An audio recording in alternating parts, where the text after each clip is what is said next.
जय श्री राम आज्ञा समस्त को नमस्ते। गोटे आज निराट सत्य कथा कहि लोक मैंने कहते आम पाखे समय नहीं एक्चुअली समय जाऊँगी कड़े। हाँ मु मानवी ये शीत सीजन तेणु मुझे समय जल्दी जल्दी पार हो जाऊँगी शीत सीजन पर तो समय मिल समस्त माने ठाकुर को टिके गुणगान नाम जप करने कहीं पाखे समय नहीं। डेली संध्यारे 5 मिनट सका 5 मिनट जहाँ भी हो तेणु आम ए कहते आम पाखे समय ही मिलनी।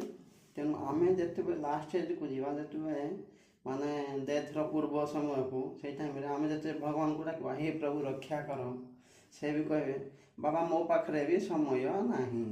तेणु मु कौन करी तो पाखे तो समय नाला तेणु मो पाखे भी समय नहीं। तेणु भाई बेल थाउ थाउ ही सावधान हो जातु माने ठाकुर को नाम कीर्तन करूँ कौन ना नाम कीर्तन कले ही जा भवसागर पारि हो पार। जय श्री राम जय बजरंगबली हर हर महादेव।